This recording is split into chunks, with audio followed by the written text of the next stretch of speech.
Welcome to this week's edition of the MMA Analysis podcast. We're going through Invicta today. That's right. Invicta. It's Invicta night. Pumped. Yeah. I'm excited. And I think we had a good precursor to this Invicta card because we had a titty out in the main event the other night. What was that? That's a titty. That was a titty. At first I thought it was a certified fully. Fully, man. The card dragged on quite a bit throughout the night, and I thought it was like seeing things. And I'm thinking to myself, I'm like, God, does he have a titty? Like, this is like a big titty here? And then I looked at Twitter, and it was like titty, like everywhere, just titty. Yeah, bad beat on the main MMA fans, it's the first time they've seen a titty. So that's true. Yeah, there was some action in the pants from some MMA fans. That was good for them. They really enjoyed that. That was, but it was the one titty.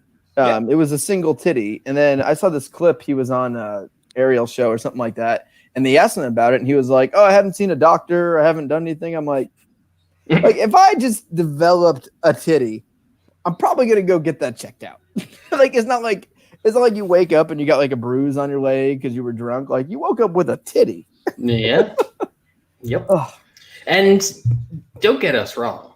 Like, even if it comes out that he was on steroids, I don't give a fuck. Who cares? I don't care. Costa was on good steroids too. They're all on steroids, man. They're just the better guys got the good shit. Yeah, they can't Brad fucking was test right. for yet. Brad's only comment was like, "Why is Izzy taking steroids from the '80s?" You know what I'm saying? Like, get on the shit Costa's on. Like, he's taking shit, giving you one titty.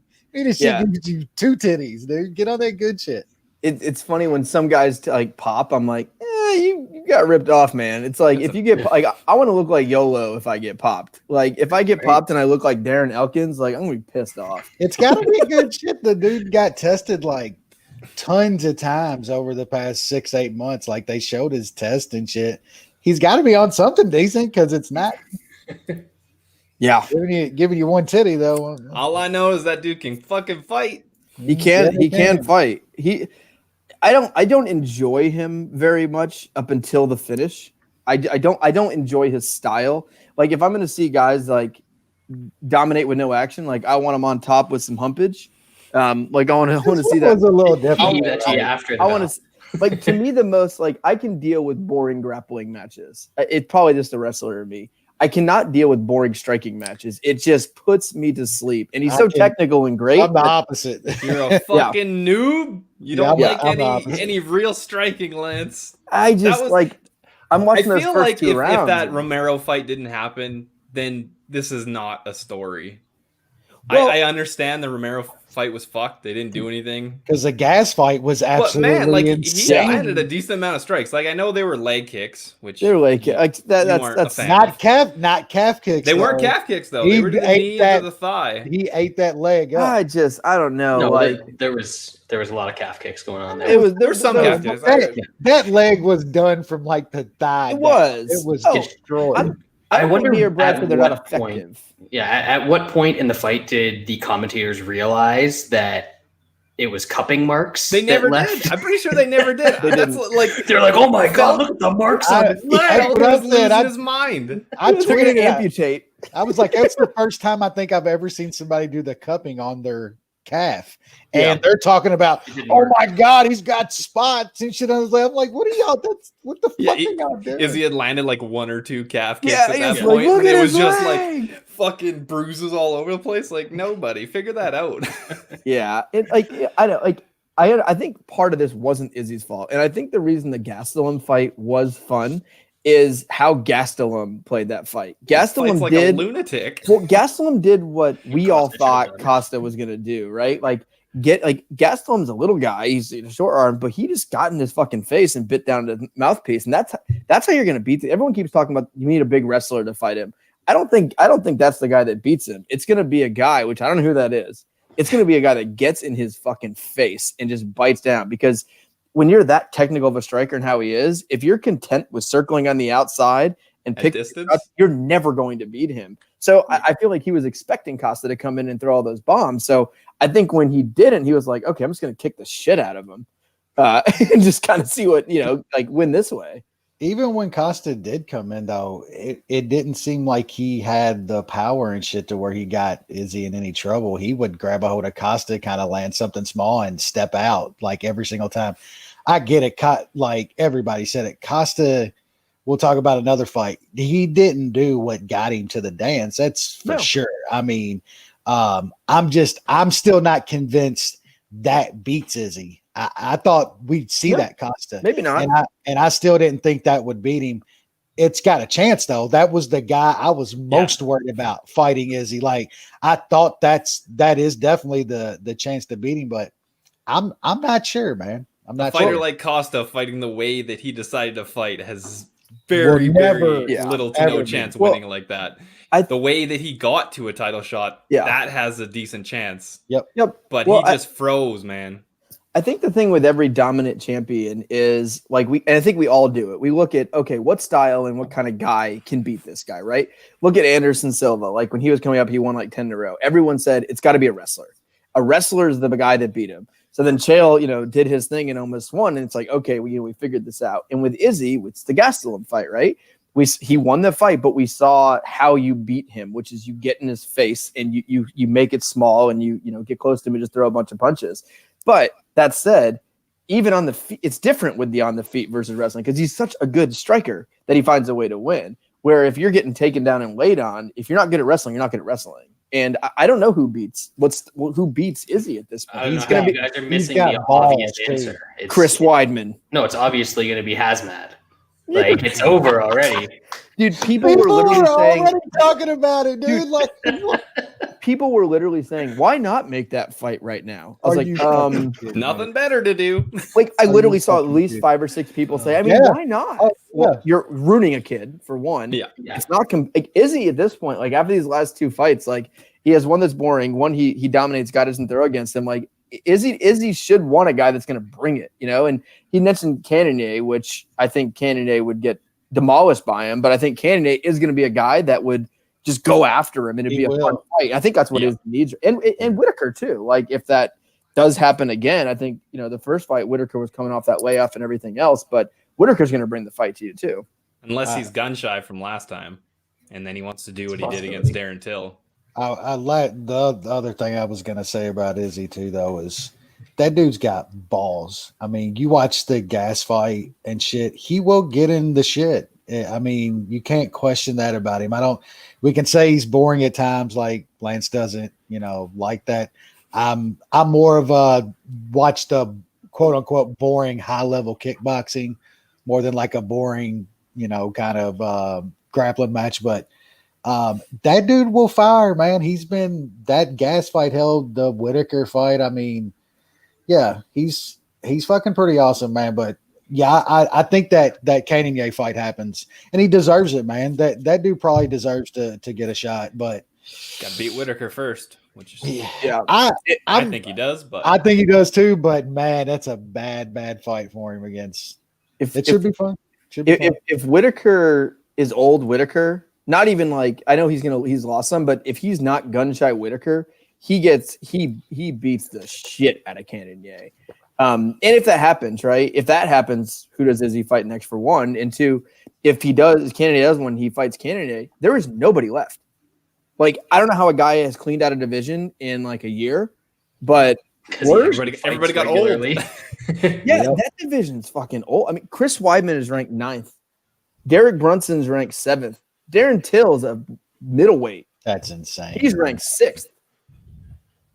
That division got so I know that's bad, why I think if that happens, we might see Izzy go up to 205. I mean, and there's not a lot there, and he either, shouldn't. Like I don't think he's not even. I don't even think he's a big 185. No. If anything, he's going to go up to 205. Yeah. I mean, you got to give him props. I mean, just like who's he going to fight going up? Who does he fight for the title? But he's going to go up to fight Jan Blachowicz? Yeah. Why? Jan's so it can be the double Jan's not going to be the champion at know. that time. You mean he's going to go up to fight Glover? Yeah, by that time. Glover puts that kid in a fucking coffin. Oh, absolutely. That's what he does. Izzy rocks him in the first round, and then he just gets takedowns and beats the shit out of him for 20 minutes. There was one guy. He rocks him, mounts him, hits him with 37 elbows.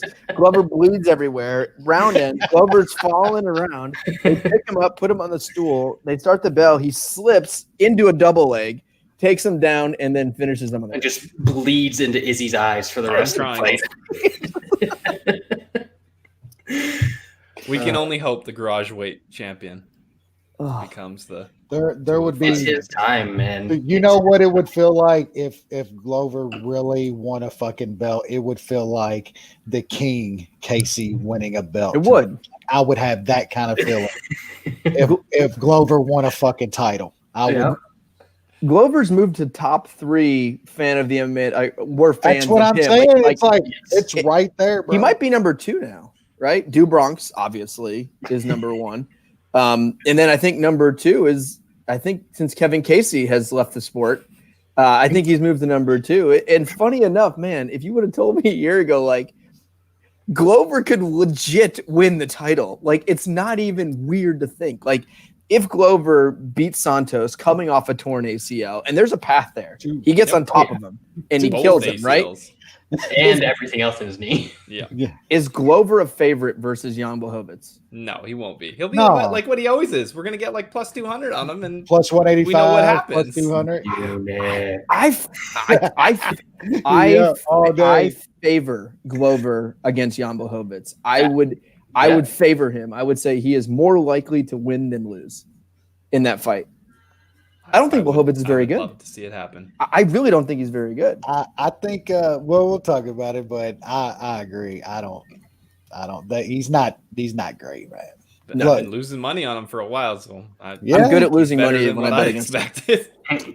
I mean, we were doomed on that from last week when Calfless had 7 units on him or something like that. Double dipping on his parlay. Double dipping on fucking Reyes. Yeah, he's the Ben of MMA. It's funny. I wait for something. We tweet him all the time when he loses and tweets his records. I just wait for the end of the night, and it's like I know at the end of the night I'm going to see a tweet that says, "Sorry guys, shouldn't have put on this women's fighter -7 units. All members get free package next week." Gary, no, only premium members. Only premium members. You gotta pay extra to get a refund on the shitty bets. Dude, it's every week. I've seen bad touts, and the funny thing is I feel like it's harder to hide as a tout in MMA versus other sports. You look at a football tout, right? Someone who's a tout that does football, basketball spreads. Yeah. Well, yes, but there's like thousands of them, right? How many people are selling MMA bets you've heard of? Like 5? Too many. The answer is way too many because they're all out there and they're betting $30 fucking a unit and selling their bets for $10 a fucking week. It's trash. Being that bad at betting MMA is like something that's hard to do. It really is. You got to be 40 units in 14 months. You got to be a special kind of bad to lose that kind of money at MMA. It's not like really hard. Like we talked to quite a few people that literally can do okay betting MMA. It's not. I mean, Brad can literally not watch anything for a month and come back and win fucking 10 fucking units on a card. Like 2 horrible bets on this card. I bet on Costa and Reyes on this card, and I still made money. Same, literally same. Bet on both them. Won money. Big Willie. And the funny thing is like where it's different. Like if you look at other people that cap other sports, like because I've been betting on other sports way longer than MMA, right? Like I've been betting on baseball, football, basketball, and you research into the numbers, right? You look at when you look at baseball, you're looking at last 3 splits, things like that. When you look at football, you're looking at all these different factors. Not anymore, baby. Well the MMA, like MMA's got a model now. It's even worse than MMA because these guys who haven't done this before, they watch tape. They're like, oh, the key to betting MMA isn't just going, I know that guy, he's gonna beat him. They go, I should be watching fights from 2008. I'm gonna watch Glover's MMA debut, and then I'm gonna watch Free garage and shit. Like when he's beating up Chuck back at the pit. Nah, dude. If you have to watch tape on a guy like you're an offensive coordinator. Don't bet it. Like, do not bet the fight. Like I want to imagine like guys are like, you finish work for the day, put the kids to bed, whatever, and then you take out your laptop and you just watch old fights for 2 hours. Like, what are these guys doing? Like, if you're gonna watch old fights, go back and watch old, fun, good fights. Like, not to cap them. Yeah, don't waste your time watching fucking Luigi Fioravanti or whoever the fuck this dude is on the card this weekend. It's so brutal. Like, I would say on average, before I bet on a card, I spend 5 minutes, I would say, researching a card. I would say 5 minutes. So if you look at all the cards, I spent an average 5 minutes a card. How many cards have there been this year? Like 20? Like, yeah. I spent 5 minutes a card. I'm up about 25 units this year. There it is. Betting 1 unit. My average bet is like 1 to 1.5 units. And I spend 5 minutes a card and I win. You got these guys spending 4 hours watching fights and then trying to charge. Then the best of the fucking MMA towns are like, buy my package, $5. It's like, yeah. Is that worth keeping up with the website? Man, if you're charging people $5 for your bets, how about just double your fucking unit and you make that in 2 weeks? Yeah, I was actually a good add that $5 to your bet because they're not betting. Because exactly. they're not, and they are betting. They're not betting for big money or whatever they claim. And I don't care how big. I don't bet huge. Like I don't care how much you bet. But like, man, like if you need to gain an extra $5 to sell your losing picks, man, like get another hobby. That's all that is a hobby. Yeah. I don't know, man. I would quit my 9 to 5 and go all in. and these guys, like not even Marley, but like all the other guys too, that like literally have like one member and it's like $5. They're at parties, they're talking to friends. What do you do? I'm a professional MMA handicapper. Sell my bets. The people that actually make a living betting are getting down tens of thousands of dollars on spots and shit. These dudes ain't betting over $20 a fight. Yeah. They're charging you fucking $10 because they can't. It's bad, man. They need that extra half unit to bet. It is bad. That's right. That makes a big deal. All those Kelton units. But all right, I know we kind of spiraled out of control a little bit to start, but I think that's a good thing because it's always good to trash and touts. Well, that's good. And plus, the breakdowns for this week's card are going to take 12 minutes. Yeah. Spoiler alert. Haven't heard of most of these guys, but we'll start with UFC 253. Haven't heard of most of these guys either. Yeah, I was excited about this card from these, the last two fights and some intimate, but I thought this card was tough for me to watch. I didn't really enjoy too much of it outside of maybe the Roy Val fight was kind of the highlight. But we'll start on the prelims here as we had Danilo Marquez defeating Cadiz Ibrahimovic. Man. That they wanted to get the Cadiz guy or Cadiz, whatever his name is, a win so fucking bad. Couldn't do it. They found the worst fighter they could find, and he just beat the shit out of him. That guy closed like minus 200, I think. Yeah. Well, everyone was like, man. Well, I think everyone's thought on not playing the dog there was like, okay, if this guy is plus 150 or plus 175 to this dude, he's got to be the worst fighter ever. But they literally couldn't find a guy to lose to this guy. Like they couldn't do it. Worst Russian ever. That was Russian number bottom. It's it. So bad. Not gonna have to worry about him because we'll never see him again. Literally never see him again. All right, next up in the heavyweight division, we had Juan Espino defeating Jeff Hughes. Submission scarf hold. Fun. I'm mad at myself here. Everyone, including I think all of you guys, were on the over in this fight, and I was like, God, I should just bet the under strictly because I've never seen more people on one side of the bet, and it's an over. Like, yeah, and I think it all started because our boy, the Canadian man, Aaron Bronted, I can't even talk today. He put in our group chat that we have with him, and he tweeted it that he loved the over in this fight. Should have been your sign. Don't listen to MMA media. Even our good friend Aaron. I like fatties in here. It happens sometimes. I mean, it's on brand. I took the chalk. Yeah. I didn't touch the fatties. I just took the chalk. That was very, very one-sided fight. Yeah, I put him in a chalk parlay as well. Espino, man. One of y'all didn't have the heavyweight. sub? I thought one of y'all had the sub there. I was going to, but I didn't because I'm a moron. Oh, okay. I thought one of y'all had it. Fuck. I'm just a big dumb moron. So he's like Olenek. Like, I mean, that works at heavyweight. That's the fight. Guys are shitty and get tired. That's the fight right there. Yeah, Espino Olenek. It is. There you go. Olenek's been looking decent lately, man. He looks rejuvenated. I don't know what kind of gas he's on, but fuck, it's working. Who did he just fight? Oh, he got smoked by Lewis after almost tapping him with a scarf hold. Yep. Yeah, but you can't. No one's tapping Lewis out. Yeah, with there's a no scarf neck hold. to scarf hold. Yeah, I feel like if we get Espino Olenek, it'll be the first double sub in UFC. they're both scarf holds. Scarf holding each other somehow. I think Espino's the better like jiu-jitsu guy, and I think Olenek has a better move. He's old man strength. Espino's getting up there. Espino's 38. Like, fuck. That's why I didn't bet him, because I was like, hey, he's so fucking old. Olenek's got the older man strength. Yeah, that's right. Yeah, super old. All right. Next up, Munich Bet. That's right. Thick Willie, Big Dick Willie, whatever you want to call him. Just domination. Defeating Lex DeCamore. Decision 29-28, 30-27, 30-27.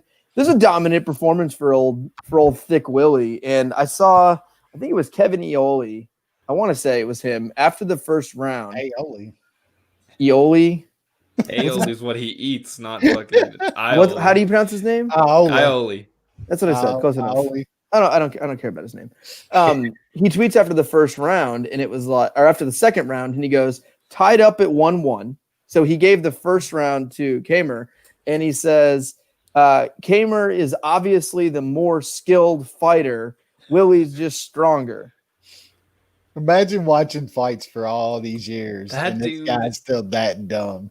Dude might be one of the higher paid fucking MMA media in the world. Thick Willie looked way more technically sound on the ground. He had some good reversals. He had good position. He was not. Maybe he just thinks because he's such a fat piece of garbage and a fat slob that you can't be in shape and good. Because he's like, well, I'm really bad and fat. Like I don't know. Like fucking Eric Cartman. Like I have that guy just fat, disgusting. But Thick Willie Munich. That's right. Easy winner. 173-6 now on the Munich bets. Nailed it. Yeah. What did he get up to? Wasn't he like some? I got 150. I got 145. I think. I got 120. I got like 140 or something like that. Yeah, a bunch of money came in on him. They knew what the fuck was up. Yeah. So this is the thing. To me, this is why like tape study and all that is why those guys lose, right? You know how you cap a fight? Look at side-by-side pictures of those two and say you get plus 145 on this gigantic motherfucker. And this weird dude with the weird hair, you got to lay juice on. Like that, you look at pictures in MMA sometimes and tell the whole story. And then Chiclet comes out and bets on Kamer. So it's fucking hammer. I added on it after I saw that. Like, yeah, when you're breaking down that fight, it's the one time when you should try to check out weigh-ins so you can catch them in not their loose fight trunks, and you eyeball the hog area, and one guy's just measuring different. Yeah. There's a reason that he's 5'10" and fights. There's levels to this shit. There's scales to this, man. You got like guys overthink. He's more technical. He's more technical because he's less technical because he's jacked. Like I only got the meat sweats. He was fucking rubbing the sweat out of his eyes because it was hot in fucking Abu Dhabi. I don't think he so bad. Watching. So next up, we had catch weight, missing weight, which always takes away from big wins like this to me. But Klein defeated Shane Young by knockout, which he looked fucking good though, man. Like he came out like a bat out of hell. After the head kick, his finishing punches were just spot on, like all right in the button. And I thought he looked good, but like that's a throwaway to me. Make fucking weight. Yeah. I forgot about him until I just read that. I forgot about him. How about try to make weight instead of showing up fucking 15 minutes into the 2-hour weigh-in period 4 pounds over and not giving a fuck? That's why every pound you miss needs to be like a higher and higher pound. Another 10%. We've talked about a point. Yeah, there needs or to you be just miss in the fight that it goes against it. Yeah, like at the same time, if you take away a point, I think it needs to be 2 points if you're taking away points. Well, I mean, The bigger the miss, the more points. If it's 4 pounds or higher, it's fucking 2 points maybe. Well, I don't know. Well, I've always said it should be 2 points. You start 2 points down, 1 point's not enough because then you got to finish or draw. But a point a pound, not bad, right? You go in, you're down 5 pounds, right? You're down 5 points. You're basically eliminated. You got to go out like a bat out of hell and finish him. Why not do that? You'll just get guys that pull out then, but then the UFC just cuts them. Good. You get cut. You get cut. You don't get your show bonus. Yeah, I mean, it's no difference than what the cancellations we're getting because of COVID. Who gives a fuck? Yeah, COVID's all up in Nashville. We started talking about the weight misses a while back. About guys that would automatically fade those dudes and shit like that, and then it started getting like, no, they're not missing killing themselves anymore. They're missing and saying fuck this and walking in there with a distinct advantage. And they haven't even been winning though that much. Like I think it does nothing. Like I think. Like people it's kind of even. Some of them win, some of them don't now. Yeah, it's just kind of even. I think the better fighter's still going to win. This one here, I don't know, man. This guy not even trying and quitting and having 5 pounds and that power, and he looked large. He did. He looked fucking jacked. I think it played a little bit here. Not saying he ain't the better guy, because the shit he landed was fucking technique and skill. That follow-up 3-piece was awesome. So he's solid, but we'll see. I mean, I just hate missing weight. I don't like it. Speaking of mooks, welterweight division. Jake Matthews does not finish Diego Sanchez 30-26 across the board. I mean, I don't have much to add here. I mean, Diego's man, he never looks good at 170 to me. He looked obese. Dude, like I've never seen him. That one picture of him before the start of the 3rd round. Where his foot down, he was like this, and his gut was hanging down to like his knee. I had he looked like Rico Rodriguez. I did that flying knee where he was like just trying to pull him out. Did you see Askren's tweet? That wouldn't have knocked me out. Yeah. No, I didn't. I didn't see Askren. What did he end up putting? He said I wouldn't even have got hit by that one. Flying knee that he came out. He's actually been he's been like tweeting a lot during like MMA fights and stuff. And like I've seen, I don't follow fighters, but I've seen it like retweeted. There's been some hilarious shit. He's one of the most like self-loathing dudes you'll ever see. It's pretty funny.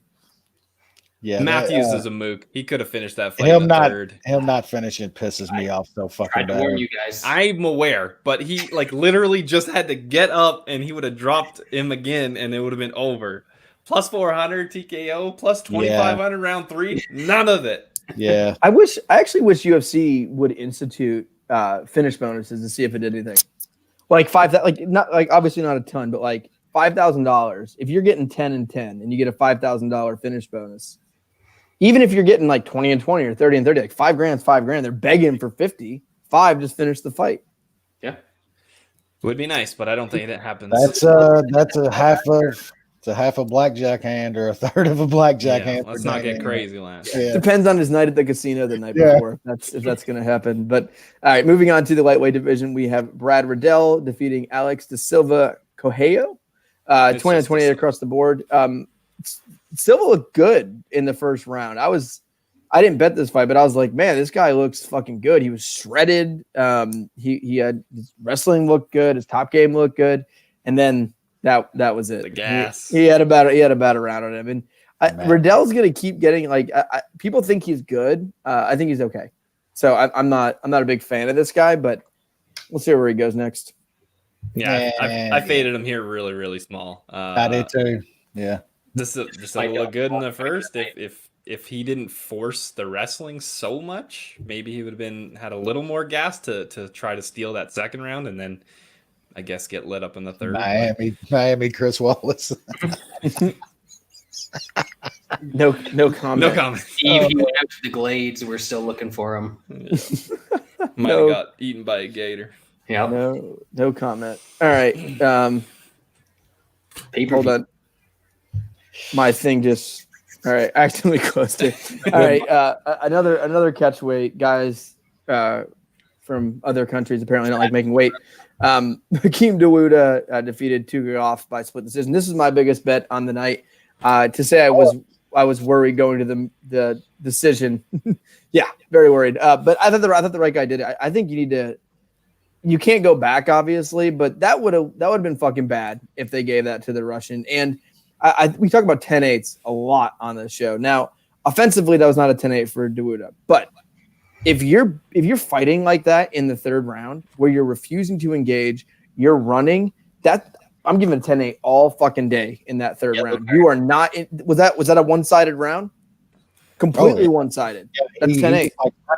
It needs to be penalized one way or another. 10-8. Whether you take a fucking point, the ref takes a point for timidity, or you just give the other guy a 10-8. That's fucking brutal. He threw 10 strikes, and it was on the feet the whole time. What's that, Brad? This was the ref that was super yappy all fight. Yeah. Too.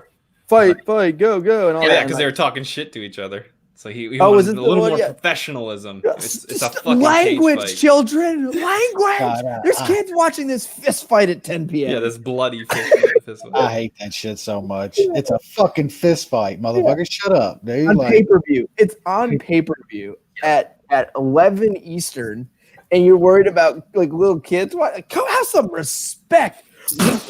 Like you're punching the guy in the face.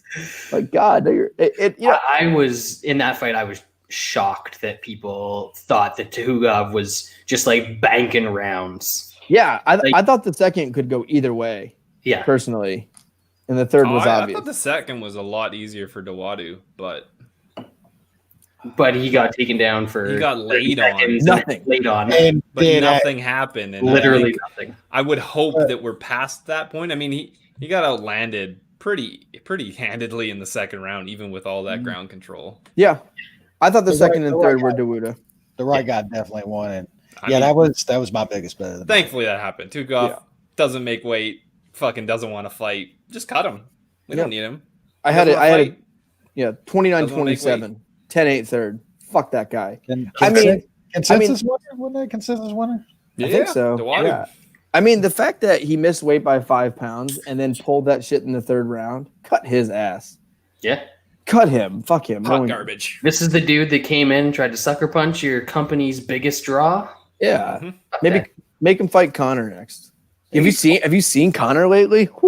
My man looks like back. He wants to fucking bodybuild now. He's been running around the jungles of Brazil as well. Dude, he's clean shaven, like shaved head, and like his legs are like this. He looks like he's smuggling 2 hams. What the fuck is that? Dude, like what the fuck? Well, Connor, like, despite everything, he's so clever in what he is with like business and how he gets things done. Like, he announces that he's going to do that exhibition with Poirier, and then the very next day, Dana they're trying to make the fight. And then after he offers it to Dana, he tweets a poster of him and Poirier under McGregor Entertainment. I was like, I know he can be a scumbag and he's swinging his dick. I dick. don't know what happened, but he's one of the most clever, humorous, and fun fighters that have ever. I love everything he does. It's so fucking funny. It's just good because he can push the UFC around like nobody else can. And ever. Yeah. No one's ever been in that position. What's gonna happen here, and it's gonna be so fucking great, is Dana pretty much fucked Dustin over, and Dustin's gonna get paid off of this shit. Watch. McGregor got a little pissed about that shit. He took it a little bit personal, and McGregor is gonna get Dustin Poirier paid. Watch. I think Connor is so mad at like Dana White and all this stuff. I wouldn't be surprised if Connor personally negotiates Dustin Poirier's pay. Watch. They're gonna, if they fight and they get that shit made, Poirier is gonna get fucking paid for that fight. Watch. Yeah. Well, I literally think he's gonna be like, all right, you're gonna give me $25 million, and then Dustin's getting 10. Dana, Dustin's getting 10, and you're gonna donate $1 million to his charity. And then I'll fight. And pay-per-view points. Yeah. Connor does care about fighters and stuff like that. And like with everything he does, like he's always been super respectful after fights and everything. And like he does care about that stuff. So it'll be interesting to see what comes of that. But we move on. Women's bantamweight, Vieira defeated Eubanks. Yay. Who gives a Terrible shit? Fight. Thanks. You're welcome, Lance. Yeah, thanks for that, Sean. I parlayed that with a loser, so I appreciate it. If I wouldn't have found a parlay spot, I would have won nothing, which would have been better than what I lost. So thanks. My bad. Yeah. Okay. Some of the best shit on the card here. Yeah, so good. All right, so the best fight of the night, clearly, and man, the flyweights just keep putting on fucking scraps. And he's the real man. I almost bet this so many times I didn't. I ended up passing. I was worried on the feet with France kind of taking over and Royval doing dumb shit on the ground. But man, this kid's legit. His striking looks really good considering what he is. And his jiu-jitsu is it's next level. And for a camp that has been so smart over the last year, shooting a double like that with your head in on Royval, I don't know if that's stupidity or giving up because he was getting his ass pieced up. Like maybe he did that because he didn't want to fight anymore because there's no other reason to do it other than I don't want to be in this cage with this fucking madman anymore. Yep. Especially that early it was like right after the second round started, wasn't it? Yeah. But that was like that was you get a break to clear the cobwebs. You do a little bit striking, you're getting lit up, and you just fucking bail and it's time to wrestle. That's what it is. Out in the second round, and it was the same shit all over again. He's like, "No, I don't want to get kneed in the face anymore. Let's just." Yeah, I mean, Royval took a nice one in the first round, and getting back up with that spinning elbow. That shit. I mean, he came like maybe inches away from getting disqualified because that knee would have probably destroyed that dude. Oh yeah, but man, France is always a fade for me, and yeah, that was easy money, man. Royval's fun though, dude. Get that dude nuts. And then after I bet him in his first fight versus Elliott, but then the funny thing is after this fight, same thing as last time. He's like, not happy with my performance. I need to get in the gym. And I'm like, dude, you've had 2 UFC fights and you just finished 2 top 10 guys back to back. Yeah, one of them being a former title challenger. Like, man, and I don't know what's next for him, but like, you know, Brandon Moreno. Juicy J.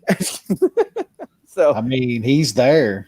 I mean, he's gonna have to move up. That division isn't like just super stacked. There's some nice shit in the top 10. And well, where's he ranked now? I mean, he's got to be ranked like way up there, right? Yeah, he's got to move 7th. Up there, right? He's 7th. I mean, I was gonna say probably top 10. The guy right in front of him, Formiga. That's a fight right there. Because I think Moreno might get a title shot next, but. Man, Formiga Pantoja would be fun too. I don't know if he just lost. Yeah, he just lost. I wouldn't. I don't know. I don't remember who Formiga fought last, but you know what I would love if they put Royval in against that boring Russian that just fought Pantoja. Askarov. Yeah. He can hate that guy. I know, so he can just go forward and beat the shit out of him, and then when he shoots a sloppy double, he'll get choked out. Formiga's lost 3 in a row. And he's ranked 6th. Cool. All right. All right. Flyweights, baby. Yeah. I mean, we'll see. Royval's fucking awesome, though. Yep. Yeah, he is. I think Askavar should fight, or Askarov, if he. I don't know if he hasn't retired, but Benavidez. Let him take care of that boring Russian. All right, let's move on. Co-main event. 2020, baby. Maybe the most surprising thing of 2020, I would say, more than the pandemic or anything that's happened in sports or the Miami Marlins 1 win away from going to the second round of the playoffs. A lot of stuff this year. Jan Blachowicz is the light heavyweight champion of the world, the most dominant champion we've ever had, maybe in the UFC, and John Jones. And retired. He's not even retired. No, who would have thought? Like, John Jones didn't retire, and Jan Blachowicz is the champ. Yep. Here we are, though. I mean, fuck, that body kick. I don't think Reyes was right since that body kick. That body kick was one of the most devastating body kicks I've ever seen in my life.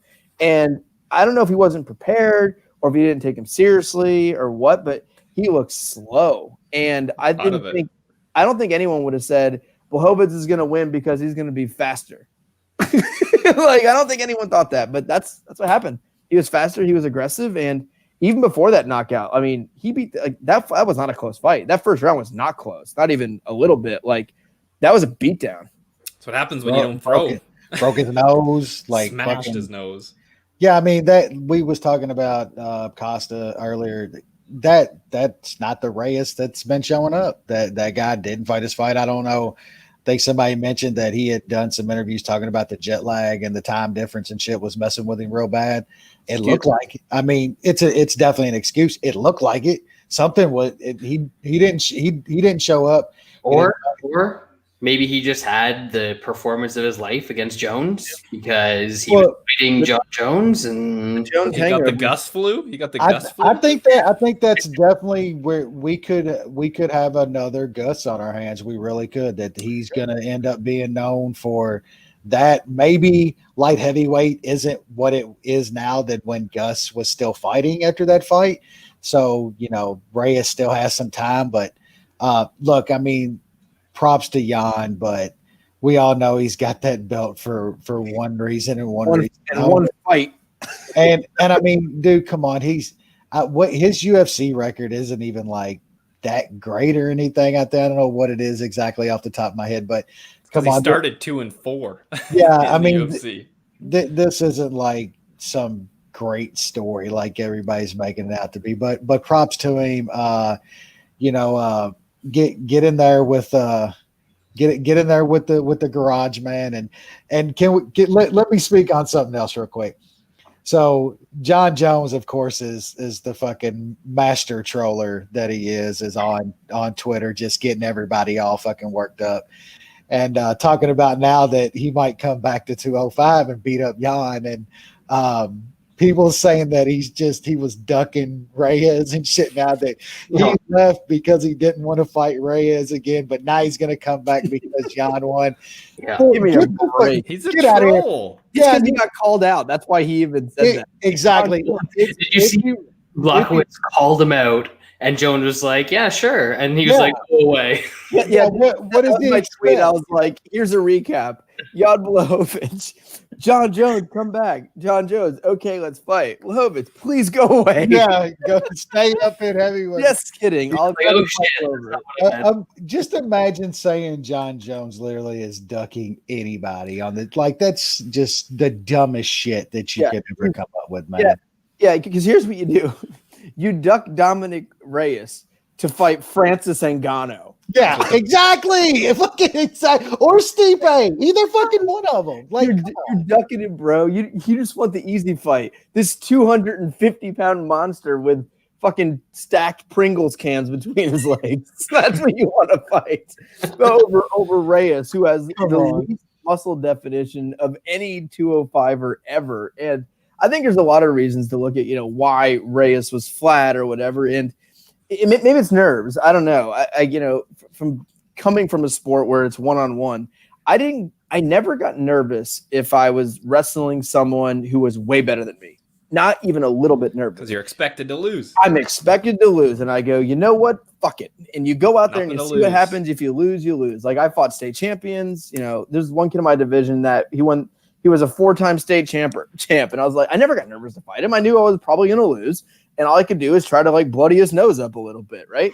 Now, if I was fighting someone that was decent, but I should beat every time, that's when I got nervous. That's when I usually started slow because it's tougher, right? Like when you're supposed to win, and this is a situation, it wasn't some random fight. If you are a huge favorite to win the belt and you're supposed to win, that's nerve-wracking, man. And the no fans and the atmosphere, I think he mind-fucked himself. I think he was scared of gassing. Like he did against Jones as well, so he wanted to take it easy, but he was getting lit up and he couldn't pull the trigger. And maybe believing some of his own hype and shit. Yeah, that it was a whole fucking all of that, a little bit of all of that probably. It was a horrible performance with what was on the line. Like literally, your main dude is left; he's gone. Like you have the chance of a lifetime against a relatively easy fight for him, dude. It really was. The skill difference is still there. We know who is more skilled. Like if Jan won, you was thinking he was going to catch him and hurt him. He straight up beat him. Beat his ass. The first round, he was. Yeah, he was a better guy. Yeah. After the first round, I think I posted it in our group chat. I considered betting him by decision because it was that obvious that he was the better fighter that night. And then he came out and just blew his fucking doors. He knocked his head off. So I'm glad I didn't Save do that. some money.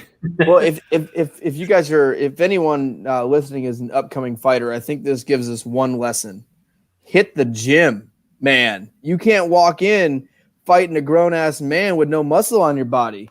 You can't deal with it. man. How does that guy train and have like no chest definition, not a single ab muscle? Dude, I've never seen. I haven't worked out since 03. I have much more muscle definition than Dominic Reyes. It's not close.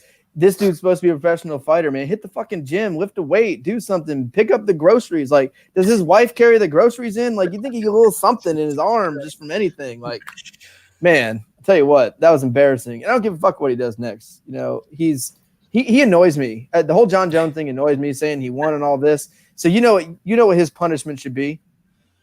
Rumble. Anthony Rumble Johnson. Punches a hole through his. We got a list pretty big for Rumble to fight. There's dude. He's my fans. Yeah, just line him up. He'll knock him out. Yeah, you don't got to deal with me. You got to deal with my friend, the guy with the Pringles can. That's what you deal with. So we'll see. But yeah, okay event. To me, this event didn't live up to the hype. Maybe because I lost the last two bets on the fight, but I thought the card really was slow. There was a run on the card where he had like 4 or 5 straight decisions on fights I didn't care about. Yeah. And that's I don't mind a good decision, but when you don't care about a fight and it's bad and it goes to decision, that just takes it out of you. I remember when we got up to the Dawuda fight, I was just kind of like tired. Like I was like, oh God. And then the Dawuda fight was okay. Third round was a little slow. And then we go to the Chick fight, and I was like, oh my God. So then you should have got woken up, and then the last 3 fights were fucking awesome. I don't know if they were awesome. They had an awesome ending moment. The Adesanya fight was not awesome until the finish. It was like amazing. Having a shit ton of money on a guy that's making Costa look like an absolute fucking bets novice. Aside, entertainment wise, those rounds like were that. Not fun. He absolutely shut down a guy that is like he would probably be the most feared middleweight in the world. Watching guys shut someone down isn't fun from an entertainment value. I don't watch football games to watch a 6-3. I don't watch football games to watch a 6-3 game and go, man, I love good D. Like, no, I want touchdown. Just bleed, baby. Yeah, I want scraps. You know, I'd take that Roy Val fight all day over the main event. Not even close. Your boy got fucked and put to bed. Yeah, he's not. Did. First of all, he's not my guy. He's not. You were pumping his tires. You loved him. He's not in the tribe. I am very anti Adesanya. Don't like him. I don't like champions who can't wrestle. That is your MO. That is your MO. If you can't wrestle, should you really be allowed to be champion? Think about that. Shouldn't. That's fair. Only Division I All-Americans should be allowed to be champions. Yeah. Glad to have you back. What about GSP? No, he doesn't count. He's not a wrestler. He didn't wrestle in. He didn't wrestle in fucking tools. Yeah, fucking national champions. He didn't wrestle in an American Division I school, so he does not. He just dusts those fools that do. Johnny Hendricks beat the shit out of him and then got fat. What about Koscheck? That doesn't count. Koscheck's old. He got that eye injury. He couldn't. He got it. GSP. What about the first time they fought? That was just luck, blind luck on that one. So yeah, all right. Let's move on. Do we have to? Yeah. I mean, I'm not exaggerating here. The main event's Holly Holm versus Irene Aldana. It's the worst card ever. It's the worst card, and I know I say that a lot. I think everyone knows that. But keep putting the ante. I have said it 3 or 4 times this year that this is the worst card I've ever seen. I've been right every time. And they keep topping themselves. Yep. This one literally, and I mean this literally, has no good fights on the card. There is not and I don't want to hear it if there's a bunch of first round finishes. And if I swear to God, if someone says, don't judge a card, by the names or whatever, this card was awesome, I hate you. If fights don't mean anything, it cannot be a good card because we have 2 scrubs fighting in the alley, and one of the alley guys gets knocked out. There can be entertaining fights. Yeah, but they don't matter. They don't matter. Take the women's fights. This could be a Cage Warriors. There's nothing on this card. There's no fight on this card that matters. There could be some entertaining fights on this card, but nothing matters. No, there's nothing of substance. Here's how I'll break down this card really, really shortly. The co-main event features two guys that do not have Wikipedia pages. Not a great sign. I don't know if that's ever happened. Main event. I have never heard of one of the guys in the co-main event. I'm very forgetful with fighters. I just group them into pods, and then I think they're all the same person. I did not remember who he was. And you know how I found out who the co-main event guy was? The underdog guy? Because he lost to Sergey Spivak in his last fight, and that's how he earned it. How'd you earn that co-main event? Well, I got beat up by Spivak. The other guy got beat up by Greg Hardy. One of the worst dudes ever, Yeah, and then the other guy fights Hardy and does not throw a punch for 15 minutes at all. Doesn't even throw a punch because he was so scared. Get in there. You're our co-main event. Where is Greg Hardy? I thought he said he was like moving into Fight Island. Did he even fight on Fight Island? No. Has he fought since he fought this dude? He fought I don't think versus so. Gaethje. That was the last fight. He fought in May. He has a fight. Oh my God. Mm-hmm. That's not real. Mm-hmm. That is not real. It is. Oh my God. What did Maurice Green do to Dana White? Oh my God. Oh, man. Oh, is there any way that fight doesn't end in hilarity? No. He's going to punch Green once, and Green is literally just going to collapse and fall on his face. Wow. It's on Halloween. Yeah. That, he doesn't have like a bunch of kids. Like, go trick or treating, man. No reason to get slept in front of, a bunch of people. Yeah. Go knit them some fucking costumes. No, think about the kids. Knit a fucking beanie, dude. Like, God damn. Greg Hardy, Maurice Green. Woo. Man, that's a better fight than the main event. Anything on this card. No, literally, that fight is better than every fight on this. I'm looking more forward to Greg Hardy versus Maurice Green than a single fight in this card. Yeah. That's some. Oh, Anderson Silva's the main event? All right. What? Who's Anderson? Damn. Oh, he's fighting Uriah Hall. Oh, Uriah Hall's going to spin kick him. Yeah. It might turn into a boring fucking Is that line out on Uriah Hall versus Anderson? Are people Probably still stupid enough to, what is it? I don't know. Are people that dumb where they think Anderson would win that fight? I don't see a line for it yet. I hope it's great. Let's see. I don't see it either. All right. Anyway, let's move on to whatever this is. Lightweight division. Luigi Vendramini versus Yesin Aria. Okay. New Sean? Uriah Hall is minus 200 at random fucking European Russian books. Whoa. That's five rounds. What's inside? Inside. They don't have that open yet. They don't even. What the fuck's a Luigi Vendarama? Valderrama? Is that old boy? I was gonna say, is that old boy's cousin from that '70s show? Fez. Is that Wilmer's fucking cousin? Valderrama? Dude, that guy slays. Have you seen his hit list? That dude slays like all kinds. Yeah. I mean, I don't know if he's got the double High Life bottle down there or what, but man, that guy, he gets to work. Hats off. He's got like a DiCaprio hit list and shit. He got one of these numbers, just like double duty. Just oh my god. I don't have you heard of these fellas? I haven't. I know who Ayari is because he fought Darren Till. That's the only reason I remember who he is. Other guy, he got smashed by Eliza Dushku. I don't know. Neither of these guys have fought in like 2 years. I don't know why they're deciding to fight now. Because everyone wants to fight, man. Everybody wants it, and I have no idea. I guess I'll take the German, and hopefully he doesn't do too much racist shit in there. No one noticed I took my bottle cap off with my teeth. You spit it. And then you spit I took it off with my teeth. No one noticed that for one. I was looking at Tapology pages trying to figure out who the fuck these dudes are. So I didn't try. Brad, who wants it more? I'm going to say that the Britalian wants it more. Britalian. This other dude, even when he was like supposed to be a prospect or some shit, he went to a split decision with Jim Wallhead. That was his UFC win. That was the one thing that he won in his life. That's not good. Yeah, he he pretty much sucks. So what do we got for a line here? Because I think it's pick. It's pick 'em. Oh man. Yeah. Damn. There's nothing to do on this one. No, I feel like if the Brazilian Italian dude wins, he probably comes out and does it pretty quick. I don't know. Maybe that's the thing, but I'm not betting this fight.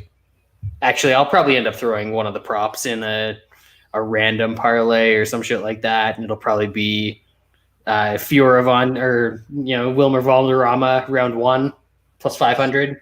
He seems to finish guys quickly. So do I. 2 pump jump. There you go. Yeah. Wes? Yeah, I don't have much on this one, man.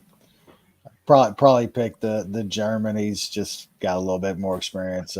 Think Brad's probably onto something. If you want to bet anything, probably take a high priced prop on this one. But yeah, I'm gonna pass. Pick the German.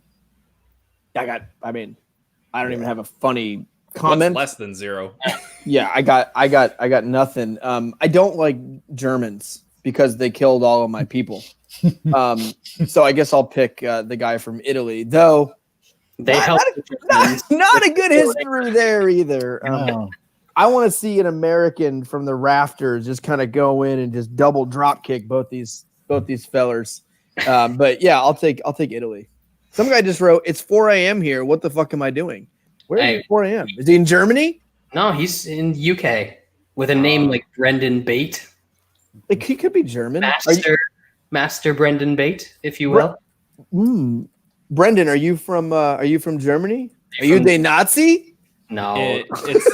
It's 3 o'clock in the morning in England, so he must be farther. There's some weird shit with daylight savings time or something.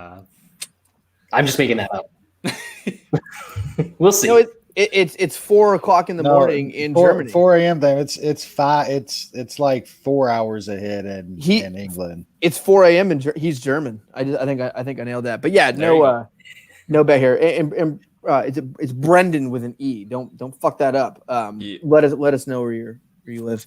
All right, bantamweight division. Casey Kenney takes on Haile Alateng. Yeah, Newton. I think Casey Kenney is the much better fighter. There is a little bit of a worry that he can get wrestle bit. Seems like everybody takes Casey Kenney down, but he's very good scrambling and getting on top and stuff like that. Alateng goes for a lot of takedowns, gets takedowns, but they're against absolute trash wrestlers, Ryan Benoit and something called Dana's Batgirl. I think Kenney can stuff some takedowns to keep it on a feet a bit, and if he does get taken down, he'll be able to transition and maybe even lock up a sub. So I hesitantly put him in a parlay. It's Chalk City, baby. Wes? Yeah, I kind of agree with a lot of what Sean said. I think, Kenny's definitely a much better guy. This probably just gets into kind of him holding Alateng on the mat. I kind of like Kenney by decision, though, personally. I think Alateng's pretty tough, and he'll stay in there unless Kenney catches him in something stupid on the mat and gets a sub. So, I'm going to put Kenney in a parlay and probably sprinkle on him by decision. I think it's like plus 130 or something right around there. Bradley? Yeah, I looked at this earlier in the week, and Kenney was like minus 260 or something like that. Just looking now, he's up over 300 everywhere. I think the best price you can get him at is 300 right now. So a little bit more hesitant to jump in and play him. But I think it's going to be the same sort of dynamic that everyone else has talked about so far. The Mongolian Chinese dude or whatever, wherever he's from, he trains at Team Alateng, by the way. So he doesn't train with anybody. It ain't no garage. Is he in like a Mongolian garage? What would that be? It's a yurt. I think that maybe he gets a takedown or something like that, but there's a big skill differential between these two guys. I just think that Kenny's better everywhere. And and we've seen Alateng not super recently, but he's been stopped a bunch of times in his career. Pretty much every way you can imagine, strikes, subs. So I can see Kenney maybe sneaking in a stoppage here. So price is high, but I might end up joining the Chalk City boys here. Nice. Yeah, I don't know many fellas in this card. So therefore, when I know somebody, I feel obligated to bet on this. And this is, I mean, this one's easy to break down. Like, it's MMA is easy. We got American versus a Chinaman in a fight. Yeah. I mean, you're allowed to wrestle. You can choke. You can do things. That's it. I think that's it. The worry here with Kenney is he's one of those guys that's really good in the ground that doesn't mind laying on his back. He doesn't mind playing around there. So I guess the worry is he could be held down and maybe lose some rounds. But he's so aggressive on the ground. He gets good positions. I mean, he choked out Smoko. That's not I don't want to say easy, but Smoko's good on the ground. He can be choked out and finish on the ground, but he has good jiu-jitsu. And I think Kenny's too much on the ground here, and I think on the feet he can definitely hold his own and be the much better striker. So I do like Kenney here. I'll probably be adding him to a parlay. I have not bet anything yet because I haven't heard any of these people. So but I will have Kenney in some sort of parlay. All right, let's move on now. We have in the women's strawweight division Loma Lookboonmee. Boonmee, fuck you. Lookboonmee.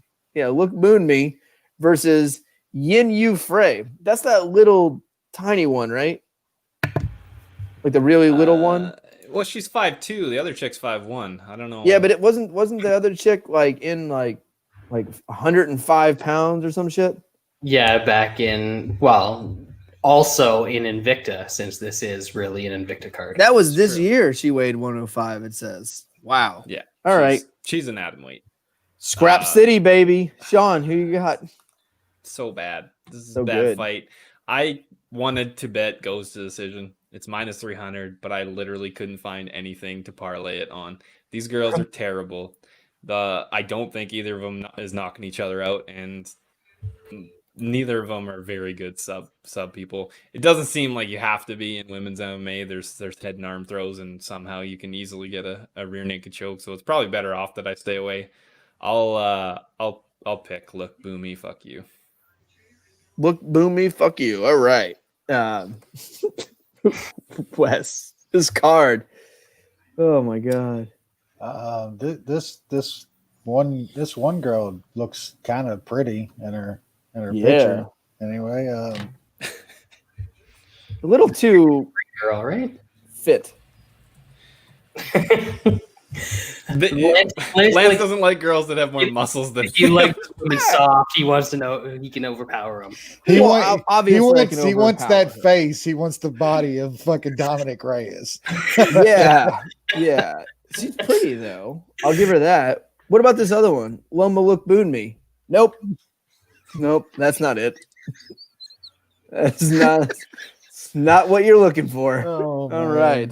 Is it Lookboonmee or Lookboy-me? Oh, got her. Oh, that's some good slapstick right there. Oh, come on.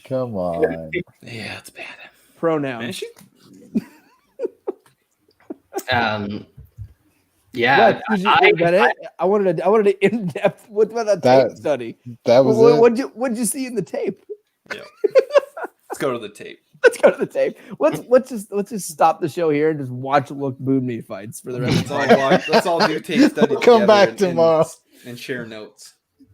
Oh my god. Oh god. Look at the great thing is Sleeves probably watched 3 hours of her fights, and it's gonna have her in like 7 parlays. What's the line? It's pretty minus 140. Yeah, he's gonna have Lookboonmee parlayed with Castro is my guess, or Kyler Phillips. That's not. I don't know who that enough. is. He's putting Kenney, and he's gonna mush us on Kenney. Well, Kyler Phillips, who I do not know who that is yet, but I will be researching soon. Deep research. Yeah. Okay. Well, Bradley, you got something big going here? Not really. I think the one chick, Lomachenko's Asian daughter. She was competitive against Angela Hill. So like that's all right, I guess. And the other one lost to the racist girl who's like, oh, I was 18 and I was racist. Yeah. Now I'm 20 and much smarter and still a racist. Still racist. But MAGA. Proud Boys. Yeah, exactly. So I guess the Lookboonmee, she's gonna win. Maybe I don't fucking care. No, me either. Yeah, but the one chick, pretty face. Yeah. She's 35 too. Like aging gracefully, especially for someone who's punched in the face and doesn't do well at it. Yeah, that's not too bad. All right, let's now go to the middleweight division. Sort of middleweight division. Jordan Williams takes on. Whew, it really got me this card. Nasruddin Imavov. That was actually solid, Lance. Yeah, holy close shit. enough. Yeah. Sean, I mean, I hate. I don't like Russia, the country. It's fair. It's fair. Yeah. You know, he's not Russian. Wow. He may have been transplanted at some point. The Russian living in France. I don't know. Why would anyone claim France in the fighting world? So he's almost an automatic fade for you, right? A Russian claiming France? Fuck. No, if you're a Frenchman, I'm claiming Russia. Sure, get it. I want to cut. If I'm a Russian claiming France, no, you soft. You fucking soft. You are. All right, Sean. I mean, Jordan Williams has looked okay on the Contender Series. He's beat up a bunch of shitty guys on the regional scene. I guess that's kind of what you're supposed to do, but he's got a very a manly jaw, and against a fake French, fake Russian person, I think that probably should be enough. So I'll pick Jordan Williams. Fair, Wes. Yeah, I kind of like Williams here. Brad said something, before the show that's, kind of my worry too, that he doesn't like really cut weight. So he's definitely going to be small here. Brad will make a much funnier and better observation about that than I would. I would never say anything to disparage a fighter. But yeah, I like Williams. I think he's the better guy. But yeah, the size difference, it's always going to be probably a little bit of problem with him. But man, he hits hard. He throws punches. So I like him a little here. I actually like the under a little more.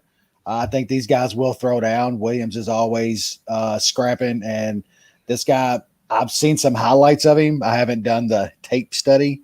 I fall back on our boy Honky on Twitter that post nice little 30-second clips of all of these shitty guys, and either they're getting finished or they're finishing somebody.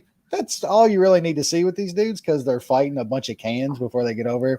He finishes the guys that he's supposed to finish. So I think they end up getting into a fight here. So yeah, I like the under a little more, 2.5 around -130, and I'll probably sprinkle on maybe Williams inside the distance or by KO, something like that. But yeah, Williams the pick, like the under. Bradley.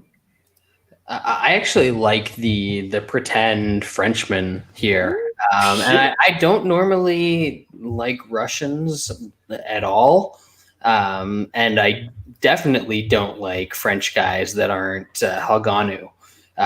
So this feels weird to me, but I know that if Williams gets out of the first round, that H1 level, that insulin is just going to drop through the floor, man. It's going to be tough for him to maintain his level of activity, and we saw in the Greg Hardy fight a couple months ago or a couple of years ago, you're not allowed to have between round snacks. If you can't have oxygen, you can't sneak a little carrot stick in there. He's not. He's not French, Lance. And the actual reason that I kind of like him here is in his last fight, he fought a pretty decent Canadian dude. I didn't see what Lance's next message was. Or is he? Because if he is, he's going to lose. That's fair. His last fight, he fought Jonathan Meunier, who Canadian, excellent, of course, because he's Canadian. That dude's only other career loss was to Colby Covington. And this dude came out, took him down, and just sort of beat the shit out of him and ground and pounded him in the first round. And I think that he's going to be way bigger than Williams and can probably do some of the same stuff here. Maybe he doesn't get the finish, although I'm leaning in that direction. And I think Wes's play on the under is probably a pretty good way to look at this. But I might be looking at the French, Prussian, whatever the fuck country he's from as a dog here. Yeah. Didn't doing some sure dog capping. This dude claims France. Huge red flag. It seems like he's the because his name is Russian. I assume he likes to take people down and do a little dry humping and get on top and smother. I don't know what Jordan Williams' takedown defense is like. I haven't seen enough of it. Most of what I've seen him is just on the feet. He's got good hands. He's got really good hands. He has really good power. But if he gets taken down and gets laid on, he could lose that way. So I've been God damn it, Jeremy. I've been leaning Jordan Williams. Haven't made a play yet. I'll say I'm probably gonna pass on this just because I worry about the wrestling and the diabetes. So we'll see. Do you remember those commercials with with Wilford Brimley? There it is. Is that his name? Yeah. With the old guy with the light? He's like, I need my diabetes. Guy's the best. Anyway, so probably a pass here. I don't hate that underplay though. So yeah, featherweight division. Charles Jourdain versus Josh Culibao. Sean Culibao. Culibao's pretty terrible. Culibao. I've never heard of him. He fought Jalen Turner kind of on short notice, up a weight class.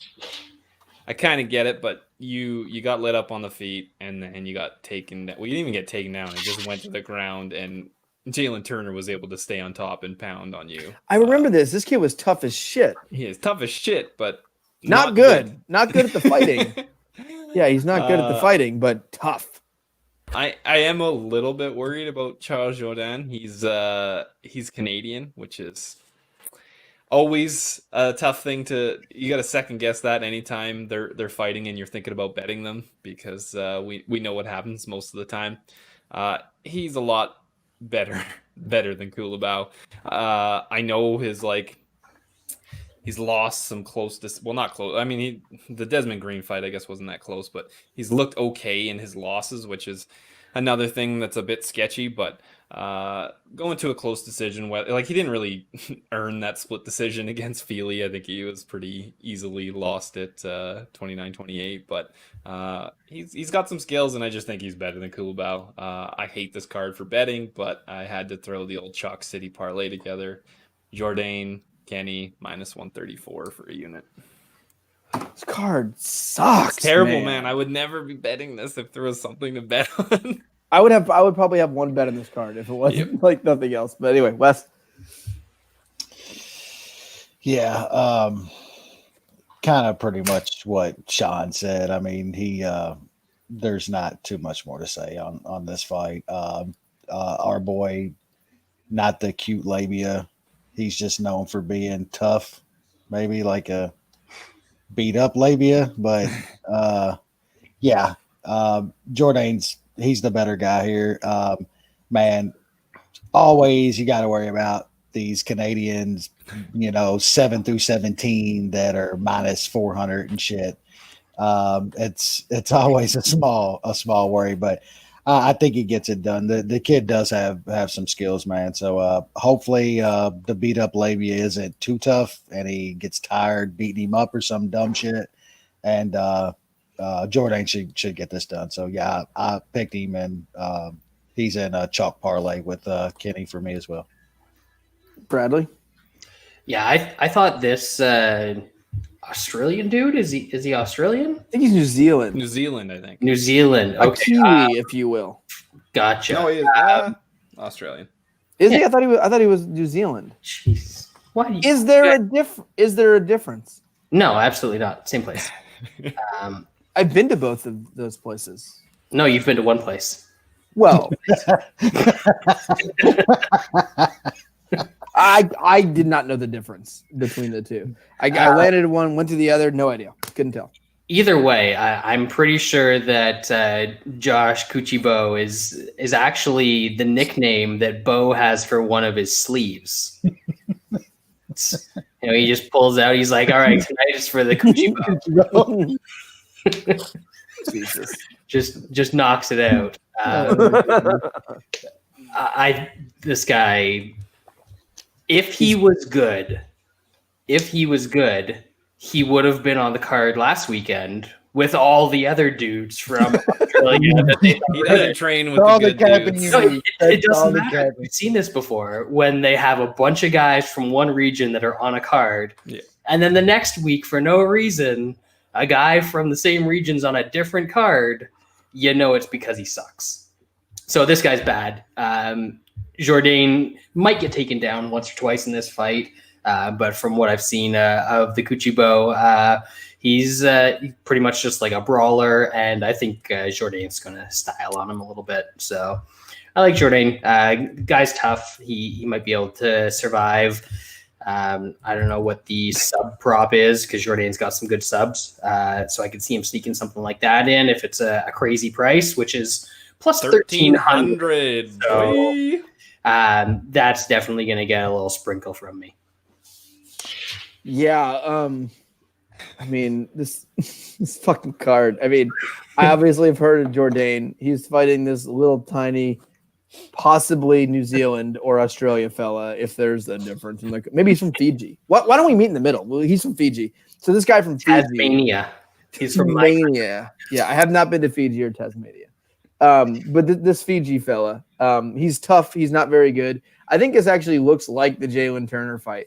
I think he gets his fucking shit kicked in, and he survives, and he's getting his shit kicked in, and we go, this guy's tough.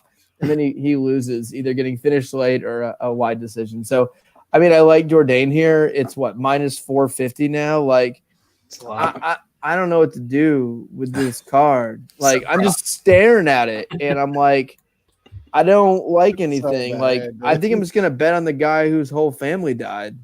Like, he's got Sharp play. Yeah, like his son died, his dad died, his brothers died. Like that dude, yeah, he's lost. Sanko is over there like wet, just you saying that out into the ether. Like she doesn't even know this is happening, and she's getting wet. I'm gonna tweet her and be like, "Have you heard about this guy's story?" Like I've been doing some research. You need to call Dana right now, get him off this card so that he can be on every Contender Series card for the next fucking 12 years. You've got a different story to tell every week. Oh my god. That poor fella. And man, all right, so move on to the next fight. And as we've been talking about possibly the worst card I've ever seen, right? On this main card, we have, Townsend versus Toto, whatever. We got 2 chick fights. We got a dude coming off a loss to Spivak. And now we go to the prelims, not even the final prelim, for the fucking natural born killer. He might be washed, but you keep fellas like this around to get some eyeballs. He's on the prelims. Man, that's some dumb shit. But anyway, I might know why. Yeah, 2020 is it's the year of the natural born killer. And that natural born killer can be in many forms. It can be via pandemic. It can be via death via cop. It can be protesting, homelessness. There's a lot because jobs, right? There's a lot of natural born killers in many forms. We got to see it in the cage. Condit is back. He once won a fight 5.5 years ago, and now he's back for vengeance. So he's fighting Court McGee here. Sean, take us home. Main event time. Our buddy Carlos Condit has won 1 round in the last 4 years. There's only 4 fights in there, but he's only won 1 round on 1 judge's scorecard. Bad judging, man. Don't you fucking trust judges? 1-2-5 Diaz. I'm New Sean. Condit has negative takedown defense. Impossible. Court McGee is terrible, and he's washed, just like Condit is. Court McGee can still wrestle a bit. He's got multiple takedowns in a lot of his fights. He could easily, and I mean easily, take Condit down twice and lay on him for 3-4 minutes, winning a round, and that's all it might take. I will pick Court McGee. There's 0 chance in hell I would bet him because he is so washed. But I'm just warning you guys for what is about to happen. I know you see this different. No one gives a shit what you think, hippie. Wes? All I know is Carlos Condit isn't a minus 450 Canadian. That's true. And that's about as much cap. Nah, just look, everything you say is absolutely right. I would throw in there that maybe Court has like one of those acid flashbacks, like some kind of fat cell bust, and it's all heroin. And the dude just like pass that. We might get a TKO here. You know what I'm saying? Like, all seriousness, you're right. Court could get some takedowns here. I think Brad will go into some better numbers than I will, but he doesn't get a ton of takedowns anymore. He's actually gotten stuffed on quite a few of them. Now we're dealing with Carlos Condit in 2020, and I'm more hoping that Court just tries to maybe do a little more Greco up against the cage and try to dirty it up instead of getting these takedowns. I hope it doesn't go there. If this stays on the feet, I think Condit can win a decision. Man, he's fucking plus money against Court McGee, dude. I'm taking it. I got no fucking reason why that it's just Carlos Condit against Court fucking McGee in 2020. Plus 113, I believe it is. I'm taking it. Hell yeah. I'm just gonna grip my teeth. Hell yeah. Hey, Wes, some other news. I've been trying to convince you to go to the Trop with us in a couple weeks. Ivan, if for long-time listeners, Ivan was the OG. It was me and Ivan who started the MMA Analysis about a decade ago. He always goes to Vegas with us. He lives in Reno. This motherfucker's flying from Reno to Nashville and driving to the Trop with us. Gonna make him wear the gas mask. Ivan's like, I have to fucking hit the casino, bro. Well, he lives in Reno. I know. And he's flying to the Trop in Metropolis, Illinois. Tiniest casino. There's like, every time I've been there, there's been like 6 people there. What did you say? Y'all got like a weekend of rooms for like $99 or something like that? Yeah, it was. I think it was like $50 a night. Like, because I have. Well, I mean, it's actually funny enough. That's more expensive than Caesar's Palace is going to be. I was comped for 4 nights in Caesar's Palace, which tells you something. So yeah, Wes, you got to go. Go ahead and book your room. The gang, baby. It's going to be great. Me, Evan, Corey, my dad, Ivan. Trop going to be lit, and we'll be the only Rona people likes this. Y'all going to have like a casino to yourself. Dude, so pre-pandemic, I've been to that casino 3 or 4 times. I'd be there on a Friday night. And there'd be like 4 people in the casino. This is pre-COVID. Like they had just did this relaunch. And there was like 4 people there. It's the COVID casino. It's gonna be great. VIPs. Yeah, they have 1 restaurant, 1 bar. How many do you need? That's it. Why would you need more than 1 restaurant? Yeah, exactly. This is it. This is gonna be great. Wes, just throw a Earl in there and like put an Earl sandwich in the fucking any casino. Especially around this time of year.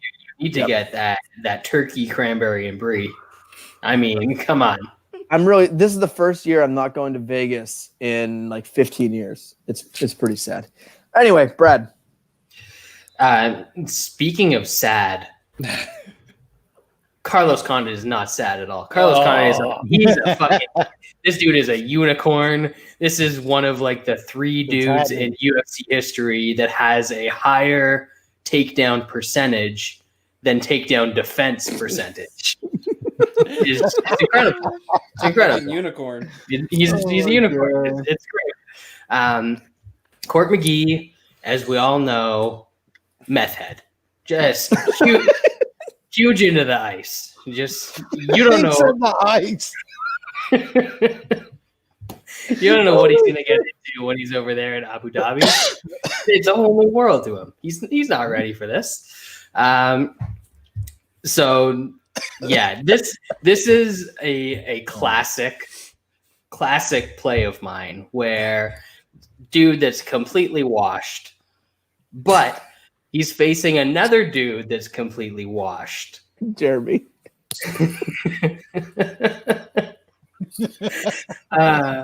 But in this case, I like the dude that's washed in Carlos Condit way more than the other dude that's washed in Court McGee, and I'm getting a plus number beside his name.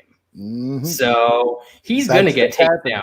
He's going to get taken down in this fight. Absolutely. Court McGee is not a good wrestler, but that doesn't matter. Like I could step in, I could step in there tomorrow and I could take Carlos Condit down. The thing is, Carlos Condit's he's gonna have a little flashback to his WEC days. He's gonna be throwing up subs. He's gonna be sweeping. Get back to the feet. He's just gonna be throwing with some reckless abandon. And Court McGee's not ready for that. He used to be that cardio dude where he would outlast you and out-tough you. You're not doing that to Carlos Condit. So Court McGee's going to win a round, a very boring round by wrestling, and then he's going to go into withdrawal a little bit, and he's going to start hearing these boos upstairs, and he's going to try and throw down with Carlos Condit, and it's not going to go well. Carlos Condit going to win the last 2 rounds and going to take a 29-28 decision there. It's in the books. I agree with most of what Brad is saying. As per usual. Court McGee is not going to see a bell. He's not going to see him. He's facing the natural born killer. Like Condit's Woody Harrelson himself. All I can picture is the stun gun fight. Just flying knee of death. Just takes him out. Dominant. And with all jokes aside, we see this a lot with these old guys, right? They fight killers and killers and killers, and then they retire. And we've seen that with a million guys, right? They never get that step down. When we have seen guys get that step down, these top-level guys, they win a lot. We saw with Chris Weidman, a few weeks ago. Weidman's completely washed. I would say he's way more washed than Carlos Condit. Weidman can't even eat a stiff jab at this point, but they gave him a good matchup. They gave him someone who's also terrible, right? And I think that's the matchup here for Condit. Like, Court McGee's never been dangerous. He's not a great wrestler. He wins, he gets his body lock takedowns and stuff like that. But Condit's always had a pretty active guard. Condit's been getting in trouble because he keeps getting subbed. Court McGee is not subbing Carlos Condit on the ground. And this is the easiest opponent Carlos Condit has had since his WEC days. That is the last time. So fucking Jeremy. I can't anymore. I can't anymore. So I love Condit here. And before we started this show, it's always obvious, but if you look at this card, you didn't have to listen to the show to know this is the Munich Bet of the week.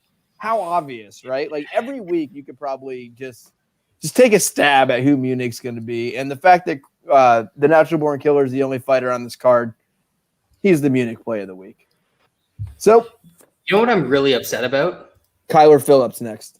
No, we didn't get the Munich review. We didn't get the grade. I never saw it. I know Lance never saw it. You gotta look that shit up, right? I gotta go to the Google Docs. You gotta go to the docs. You gotta go to the docs. All right. Next up. We have a 4-man main event or 4-man main card. That's a plus, right? What are you talking about? I see Did we 4 miss on the a main fight? card. No, we got Kyler Phillips as prelims, and then there's 4 on the main card. Is that right? I see it So differently, it'll but- end early. They'll put the pain away. Bantamweight division. I don't know who these people are. Kyler Phillips takes on Cameron Else. Is his nickname Orr? If it's not, huge miss. Cameron or else. He's British, so what do you think? It's Cam Cheetah. What does that mean? What? Does he mimic himself after Machida? What the fuck are we doing here? Ivan just texted me his flight itinerary. He's literally doing this. This is going to be tremendous. We're gonna have a casino to ourselves, Wes. Oh my god. Canadians, I understand that you would not want to enter this country at this moment. I do not come here for your own health. Barren as you say it is. I would have no problem going there. It's just they wouldn't let me back in to the game. Yeah. Well, it's about 2 hours and 20 minutes from me and 3 hours from Wes. Do you think I can, if I go down to the States and get stuck there, do you think I can cast one of those fraudulent ballots? Find him down by the river. Yeah, you can go find like 5,000 of them in a creek by the river. You know what I'm saying? In Philly, yeah. The fuck? Oh my god, we're so fucked. I got nothing in this fight. Kyler Phillips, he likes the parm, the chicken parm. The guy he fought in the UFC was pretty terrible. The guy he beat in LFA is pretty terrible as well, but I guess he's hyped up considering he's a minus 400, almost minus 500 favorite. The other guy has almost all first round finishes. I may have found a sprinkle on else round 1 plus 1100 or whatever the hell it is because I'm fucking bored and this card is terrible. Russia book. Yep. Oh no, they got it. Well, is that Dimes is VIP for Canadians now. Yeah, that's true. I forgot about that. Who are these people? All right, Wes. Oh, it's a lab guy. I'm in. Yeah, I got nothing on this fight. Absolutely nothing. I've seen this guy fight. I always find it amazing that I know I've seen someone fight, yet I have no idea who they are. Is that me or is that them? Both? I don't know. It happens at least 4 times a week where I know for a fact I have seen someone fight and have zero recollection of it happening. I mean, that's what happens when you put on shitty cards and watch another one of your kids' cartoons on the other TV with the sound on. Oh, this dude, it's in there, but it's not really, you don't fucking remember it really well. One of those Frozen songs are going to come on. He's going to remember exactly the fight. That's what we were doing when I was watching this shitty fight. What a missed opportunity not making his nickname Orr. That is just sad. Anyway, someone talk. That British lack of humor, other than our buddy Steve. I'm just looking at these. I have no idea who these dudes are. I remember watching the Benavidez Figueiredo card, the first one. Don't know who this is that fought on the card. That's wonderful. It looks like he's fought some people that are actual fighters, so good for him.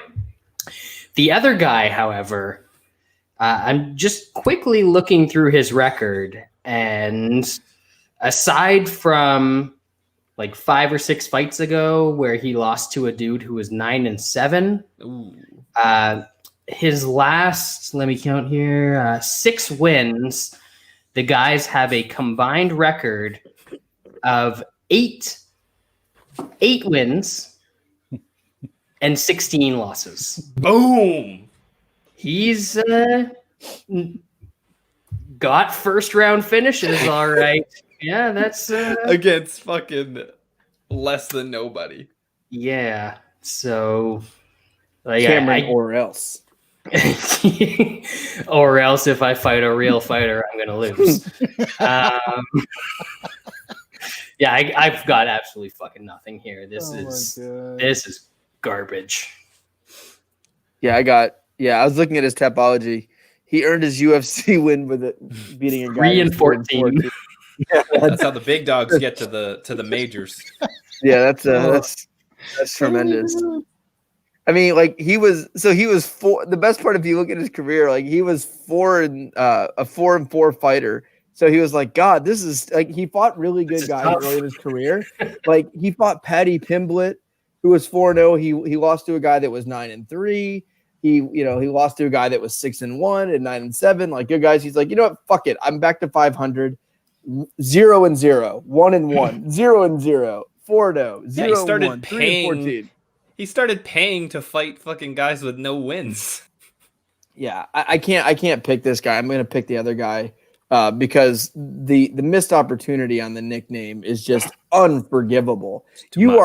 Your parents handed you the perfect nickname for a fighter, Cameron or else. Come on, menacing.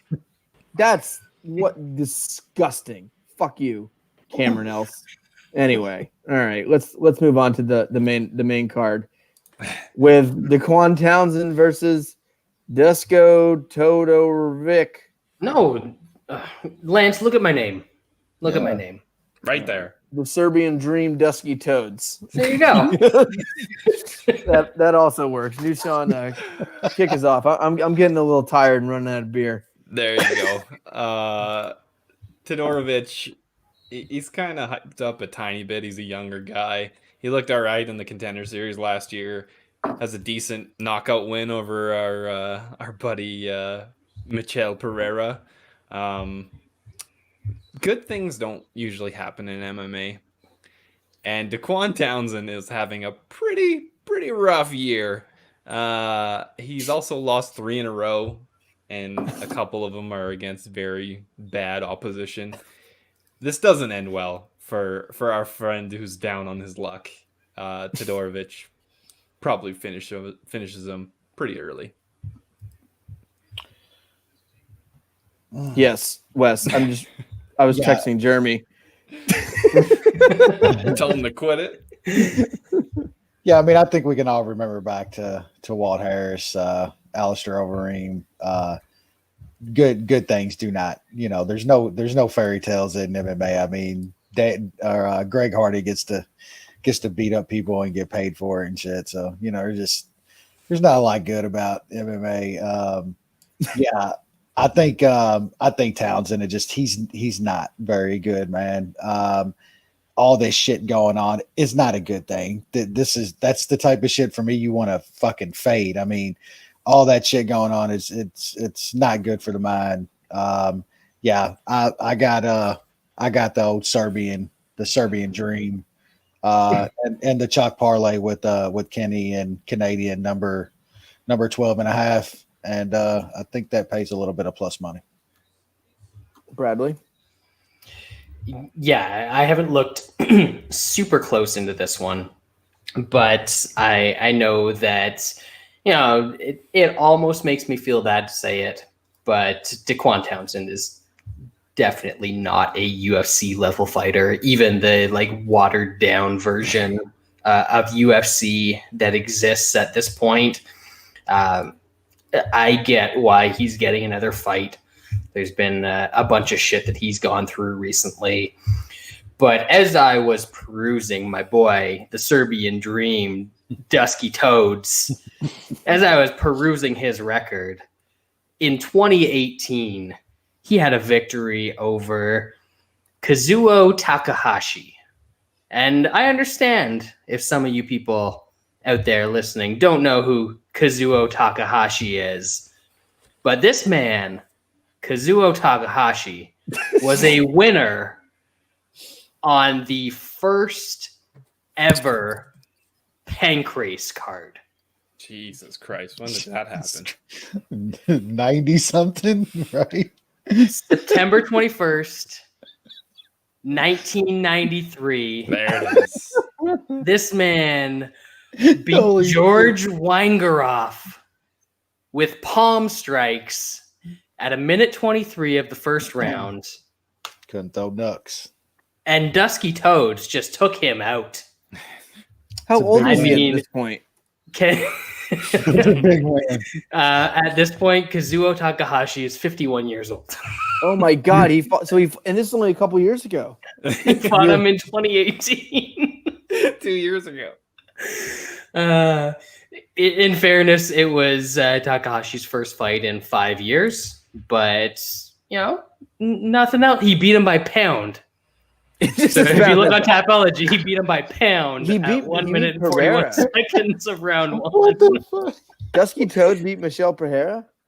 Yeah, wow. He knocked him out. Yep. This dude's for real. But if you beat a legend like Takahashi, I absolutely have to pick you against Daquan, Townsend, and all of his Laura Sanko and super horny tragedy stories. So.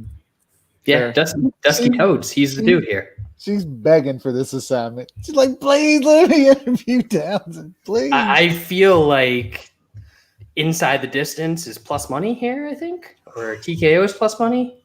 Townsend's tough. He's been through a lot. Brad. He is tough. He's been through a lot. I don't think Townsend wins. The fact that this guy's getting a fourth fight is something. I don't think everybody wants to fight. I legit don't know if I would pick him over anyone on the roster in his weight class. I don't think I would. I think he's probably the worst guy on the roster, but I hope he wins. Good for him. That'll be nice. So let's move on here. This fucking card. We'll go real quick now because we got 2 chick fights left. Real quick. Let's break speed records here. Women's bantamweight division. Jermaine Randamie versus Juliana Peña. Sean? Peña's washed. Mom quit. It's gonna happen. She did okay against Nico Montano, even though Montano was able to take her down. Randamie is kind of getting shortchanged here because of the Nunes fight. Nunes is the best ever in the women's division. That's not going to happen here. Peña does not have the takedowns that Nunes does and doesn't have the top game. So Randamie will get up and will out kickbox her for a boring decision. I took her for 1 unit at -115. Wesley? Yeah, I mean, Peña is just straight up about done. Sean's completely right. If you watched Randamie against Nunes, the best in the world, she had success on the feet, just couldn't get up. And Peña's not going to be able to hold her down like that. I think Randamie pieces her up on the feet, and the price has climbed up a little bit, but I still think it's worth the bet at around -140. Bradley?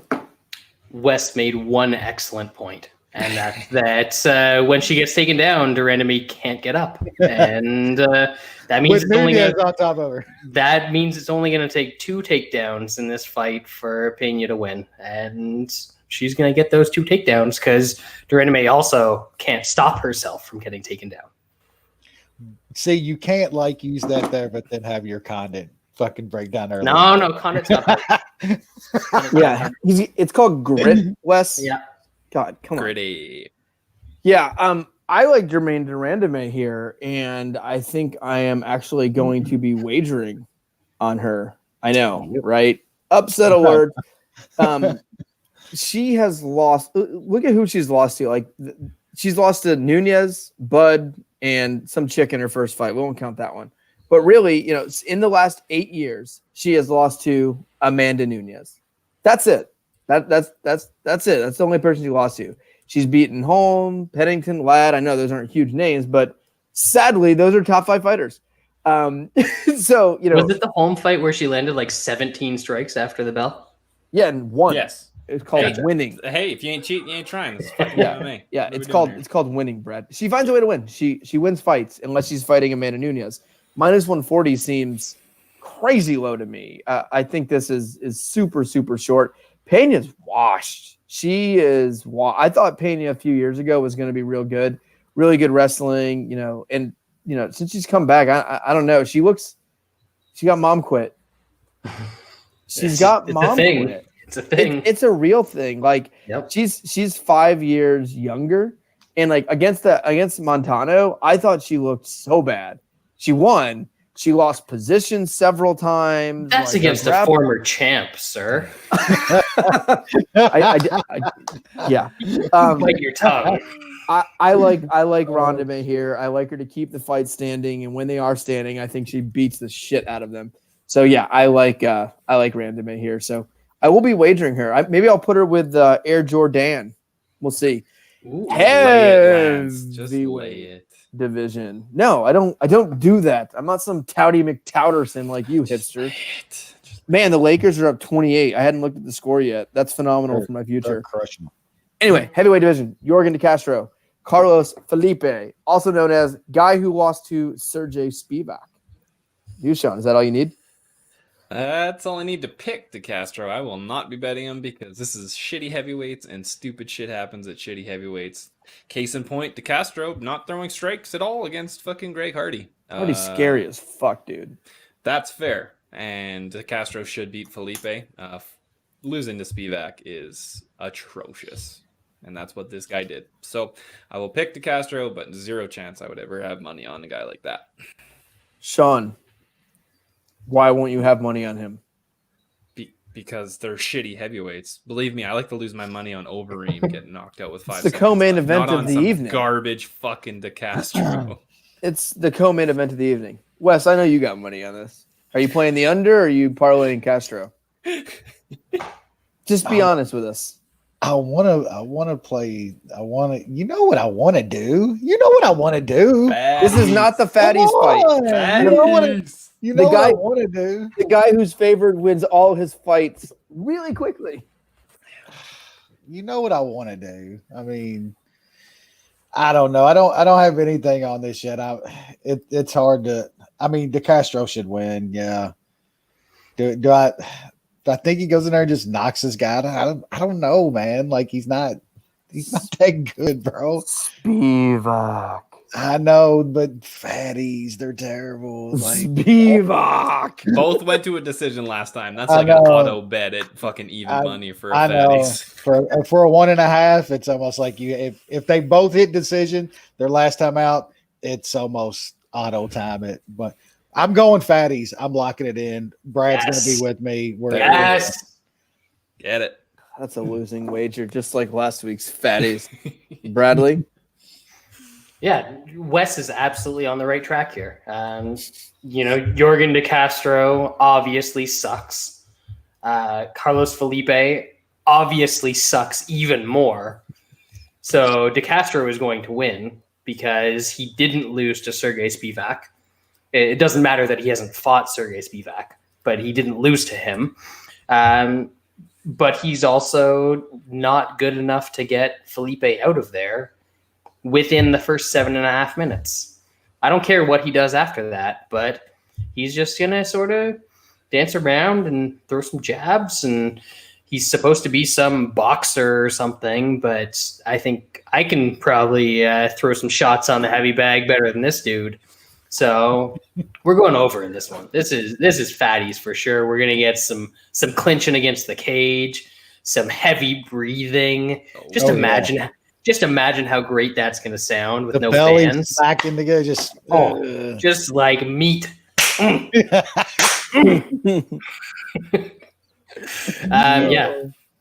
Over 1.5. I'll take it. Yeah, I don't like that. I know you never do. I never do. You've been a fatties hater forever. I have never bet an over. He just doesn't like overs. He's never bet an over. How am I going to root for boring? What is this? You don't have to root for boring. Stupid after 7.5 minutes. It's like hedging. You're fun. Either you the thing is, or you're not even rooting for boring because after the first 2 minutes, it just gets hilarious. That's fun more than boring. I like Castro here. I think here's why I don't like your fatties. Yes, Castro went the decision last fight. Yes, he would not throw strikes versus Greg Hardy because he's this maybe the scariest dude I've ever seen in a cage. Castro is the way better fighter here. He's a much better fighter. He wins all his fights by knockout. This dude he's facing is a fat trash can. He's just a big, giant pile of shit who got his shit kicked in by Sergey Spivak. He's like a big Greg trash can. You know, the plastic. He's a quitter. But like the kind with the handles, Yeah, the big ones, that can take a car and pop back out, So I'm still not sure how I'm betting this. If I'm gonna, play the play the over. Just play the over. Play the over. I'm either gonna parlay Castro with someone else, or weirdly enough, Castro TKO is plus money for a guy who always wins by knockout and has this big power. He didn't win. It's fair. He did not win. I bet on Greg Hardy that fight. What is he in? Castro round 1 plus 225. Maybe I'll go reverse fatties. Oh, that's a losing long-term bet Castro right there. round 1, baby. He's gonna get subbed in round 1 if you do that. Yeah, he would. He'd get subbed. We both lose. 2020. All right, but yeah. So I like Castro. I'm not sure how I'll bet that yet. Women's bantamweight division. Holly Holm taking on Irene Aldana. I got nothing. I got nothing. It's gonna be awful. I can go wrap it up, B. I can go really fucking Go quick West. on this one. Holm's gonna win a shitty decision. I'm betting 1 unit on it. Fair. I'm not so sure. Fucking Holm looked extra bad against Pennington. Yes, she was able to wall install. She probably does that for a while against Aldana, but we got to go 5 rounds. It's not like Aldana has cardio either, so it's a trash fight. I haven't bet anything. I probably won't bet anything. This is just the saddest of sad cards. So bad. There's nothing to look forward to. No. Brad? Yeah, I think I'm probably going to go to bed after the Carlos Condit fight.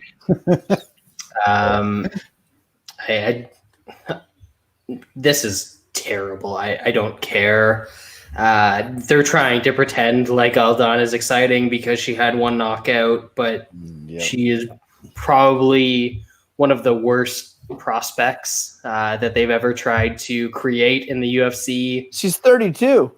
I know.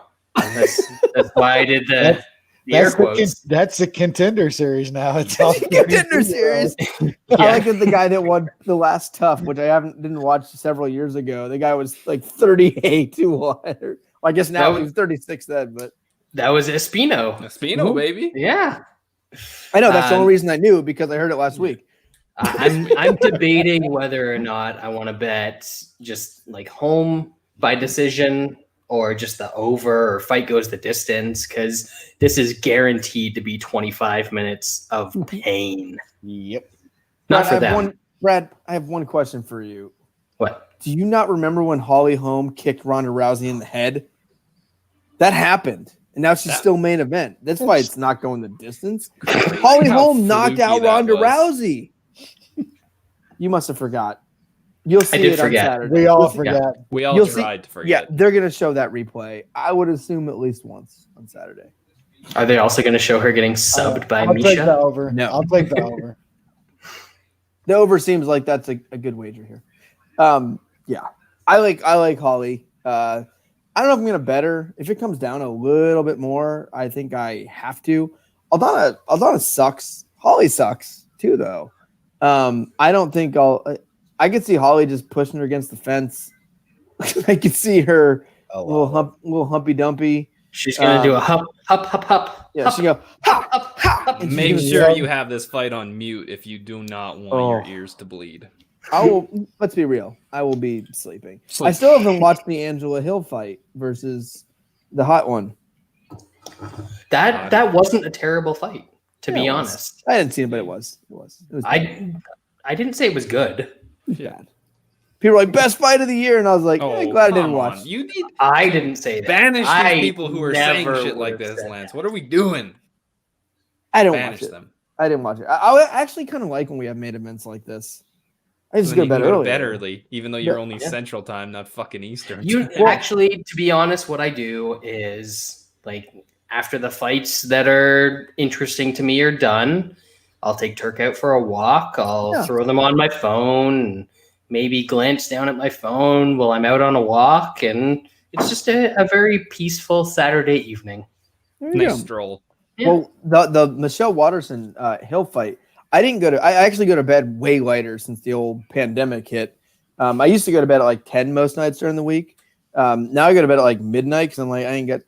You don't have to get up and get ready for work. It's perfect. Well, I would get up at like 5:45 pre-COVID because I get up, get the kids ready, get them to daycare, and then drive downtown. Like now, I fucking roll my ass out like 7:35, just enough time to pour coffee that I pre-started. Yep. Like so, same plan. Yeah, so it's a lot easier, but. Yeah, I don't know. This card sucks ass. This is shitty. I'd rather have. I've always been there's never too much MMA. There's absolutely too much MMA, especially during a pandemic when not everybody can get everywhere. But natural born killer, that's great. Alpha shit only here though. We don't talk about weak shit. Straight alpha. I will fucking whip you, boy. God, at least next week. At least next week we've got Moraes and Sandhagen. That's fun. There's some Barboza's on that card. That's fun. I think I'm gonna miss it. I'm supposed to go to this COVID wedding. No thanks. It's a small wedding outside or something, but it's like October and it's getting cold. Tell them to film it or live stream it or something. You know who else is on the card next week? Sergey Spivak. The god. the killer of men. I'll have to watch this one the next day. There's some good fights in this card. Why couldn't that wedding be this weekend? Yeah. Wouldn't have never been works cold. out in your favor, Lance. Yeah, it's like this outdoor wedding, like in a barn or something, and it's like mass and outdoor shit. I don't know. Ugh. Yeah, no thanks. Yeah. So anyway, that's it for this week. We talked a lot about some shitty fights. Had a good time. I drank beers. Yeah, I think that's really we could with this absolute dumpster fire. Real bad. That was real bad. But what can you do? All right. Well, that'll do it. Any final words? No, I'm ready for bed. Yeah, not much more to say on that bullshit. That's what this fight card will do to you. I can't even watch the end of the basketball game because it's a blowout.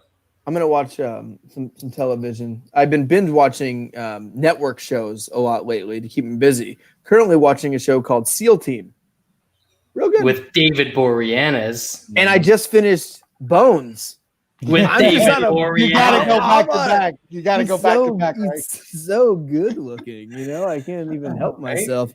Next, you're gonna be watching Buffy. Oh, hot and bothered. And then Angel. Yeah, you gotta go through the whole discography. So it's a great show. You should watch it. So, and Jeremy likes to finish. Lance just texted me that my wife doesn't like my girth. And that'll do it for this week.